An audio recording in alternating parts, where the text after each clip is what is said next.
साथियों, आज हम बात कर रहे हैं सहारा की। सहारा पे कुछ नई अपडेट है।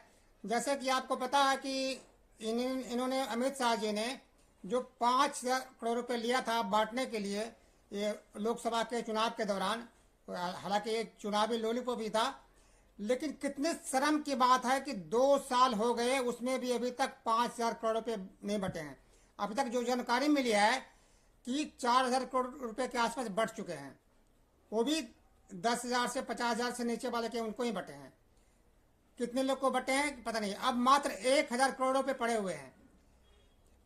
दूसरी सहारा की नई अपडेट यह है कि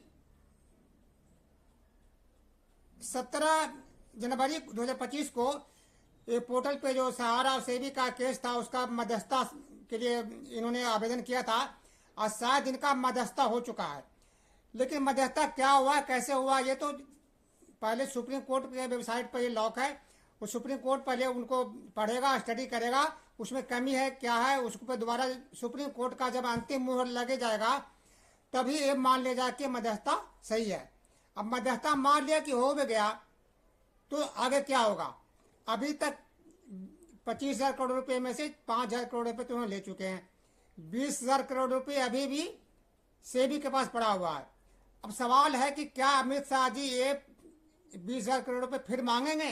अब यदि वायदे में मांग भी लेते हैं और सुप्रीम कोर्ट इसके लिए रिलीज भी कर दे, तो जो पोर्टल की अभी जो समस्या, पोर्टल में जिस तरह से काम चल रहा है, 4,000 करोड़ रुपए को बांटने में 2 साल लग गए हैं। वो भी 4,000 पूरे नहीं है, कुछ कमी है, 2 साल लग चुके हैं। तो उस हिसाब से 20,000 करोड़ रुपए बांटने में कितने टाइम लगेंगे? कम से कम तो 10 साल लग जाएंगे, तब जा करके 20,000 करोड़ रुपए बांटेंगे। उतने में कितने लोग मर चुके होंगे। तो ये कोई समस्या का हल नहीं है। ये पोर्टल के द्वारा यदि सारा सरकार पैसे बंटवाती है, अमित शाह पैसे बंटवाते हैं, तो ये सिर्फ बेवकूफ बनाने वाली बात है। इससे किसी का हल नहीं होगा। इसलिए इसकी सही सलूशन यही है कि सरकार अपनी निगरानी में सहारा के जरिए रुपये बंटवाए। और दूसरी ओर सहारा वाले भी इतने निकम्मे हैं कि ये कोई काम नहीं कर रहे हैं। CRCS वाले तो अपने तनख्वाह बना रहे हैं, चाहे आपको पेमेंट हो चाहे ना हो, उनका तो वेतन बढ़ रहा है। एक का 20 लाख रुपए पेमेंट है, तो उन्हें क्या फर्क पड़ता है। फिर ये जो से कि सहारा वाले क्या कर रहे हैं कि बहुत से डॉक्यूमेंट CRC के पास भेज दे रहे हैं। अब हमने जो से कि 3 महीना पहले मास्टर फार्म जो में कमी था उसको अपडेट करने के लिए करवाया था। उस सहारा वाले ने आज तक अपडेट ही नहीं किया है। वो पोर्टल ही बंद कर रखा है सहारा वालों ने। अपडेट के लिए जो पोर्टल पहले था, आज से 3-4 महीना पहले था कि कोई भी मेंबरशिप फार्म या ग्राहक मास्टर फार्म है, उसको में यदि अपडेट करना हो तो 1 हफ्ते 15 दिन में अपडेट हो रहा था। लेकिन इधर 3 महीने से कोई भी अपडेट नहीं हो रहा है। इन्होंने पोर्टल ही बंद कर रखा है सहारा वालों ने। अपना पोर्टल, सहारा का पोर्टल जो है वो, कम से कम तो हमारे जानकारी में कम से कम 50 ऐसे लोग हैं जिन्होंने कि अपना ग्राहक मास्टर फार्म अपडेट करने के लिए दे रखा है, लेकिन अभी तक कुछ नहीं हुआ है। ये तो रही बात सहारा की तरफ से। अब पोर्टल की बात करें तो क्या है, हमें पोर्टल पे रीसबमिट किए हुए कम से कम 6 महीने हो गए। यानी नवंबर में किया था, नवंबर दिसंबर में किया था। 6 महीने से अभी तक उसमें क्या था कि स्टैंप नहीं था और एक में डेट ऑफ बर्थ में दिक्कत था। तो दोनों का हमने हैबिटी बनवा कर डाल दिया, लेकिन 6 महीने हो गए, अभी तक प्रोसेस दिखा रहा है। तो इस तरह से जो प्रोसेस दिखा रहा है तो कितने साल तक दिखाएगा। ये बातें सहकारिता मंत्रालय को पता होना चाहिए। तीसरा अपडेट यह है कि अभी 2 दिन पहले दिल्ली में सहकारिता मंत्रालय के साथ पूरे देश के जितने भी सहकारिता मंत्री हैं राज्यों के, सबके साथ इनकी मीटिंग थी। मीटिंग में उम्मीद था कि शायद सहारा का भी बात हो, लेकिन इस पर सहारा के लिए कोई बात नहीं किया। ये सहारा से सोसाइटी का जो प्रमुख हैं, ये सहकारिता मंत्रालय है जिनके प्रमुख अमित शाह ही हैं। तो अमित शाह ने अभी सारे राज्यों के सहकारिता मंत्री को बुला करके और गांव-गांव में सहकारिता मंत्रालय के हिसाब से वो गांव में लोगों को सहकारिता बैंक खोलने के और की उनकी बात चल रही है। तो इस तरह से सहकारिता मंत्रालय जो कर रहा है, लेकिन जो इन्होंने मामला 15 साल से फंसा रखा है, जो कि सहकारिता मंत्रालय के अंदर में ही आता है, तो अभी तक इन्होंने सहारा का कोई फैसला नहीं किया है। तो ऐसे में नए नए स्कीम जो राज्य के मंत्रियों के साथ मिलकर के आप बोलें कि हम गांव के लोगों को सहारा के वहाँ पर भी क्या बोलते हैं सोसाइटी खोलेंगे, उसको आगे बढ़ाएंगे, लेकिन अभी तक जो सोसाइटी के पैसे सहारा के फंसे हुए हैं वो तो मिले नहीं है।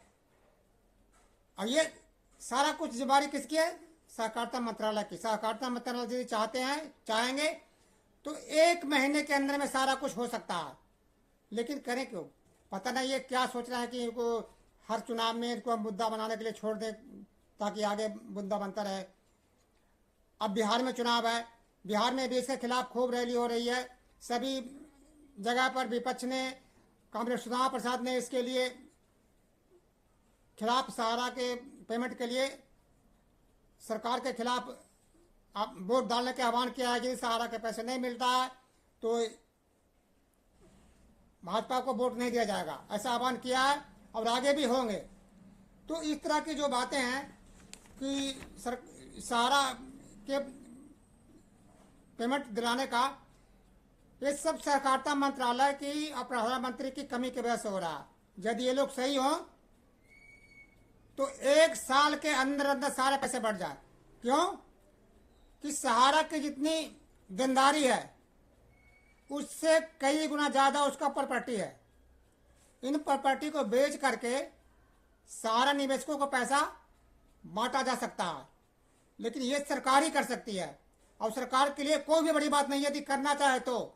लेकिन क्या क्या पता है इन्हीं सरकार की नजर सहारा के प्रॉपर्टी पे है कि इतने बड़ी जो प्रॉपर्टी है यहाँ आम पब्लिक को क्यों दें, इनको क्यों ना इस तरह से ब्लैकमेल करके कुछ अपने चेले चपाटी के द्वारा या कैसे इनको हेराफेरी कर दें। जैसे आपने देखा है कि मध्य प्रदेश में कई जगह सहारा के प्रॉपर्टी बिका है और उसमें यही पता लगा कि उसमें मध्य प्रदेश में जो खरीदने वाले हैं वो भाजपा के एक नेता थे।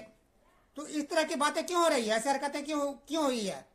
जब सहारा की संपत्ति बिकी है तो वो सीधे सहारा से भी अकाउंट में आना चाहिए था, लेकिन वो सहारा से भी अकाउंट में ना जा करके किसी और के पास चला गया। इस तरह से क्यों हो रहा है? तो इस तरह की यदि आगे भी इस तरह की इनकी मंशा है या क्या है ये तो पता लगेगा। इसलिए साथियों हम सबको मिलकर के इसके लिए संघर्ष जारी रखना है और हर हालत में सरकार से के पर दबाव बनाना है।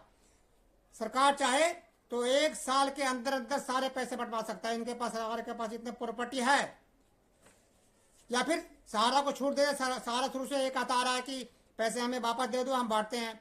तो सहारा एक बार सहारा को भी बांटने का मौका दीजिए, उस पर निगरानी रखिए, फिर देखिए क्या होता है।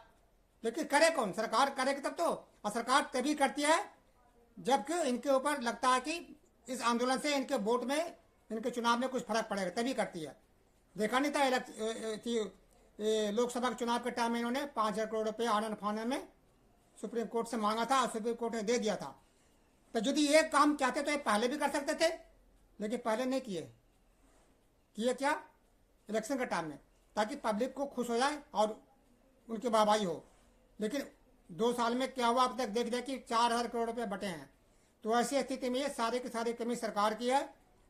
जब तक सरकार चाहेगी तो ये कुछ बड़ी बात नहीं है, 1-2 साल के अंदर में सारे क्लियर हो जाएंगे। एक बार सहारा को, हम तो कहते हैं कि एक बार सहारा को मौका दे, दोबारा ऑफिस खोलें और ऑफिस के जरिए पैसे बंटवाए।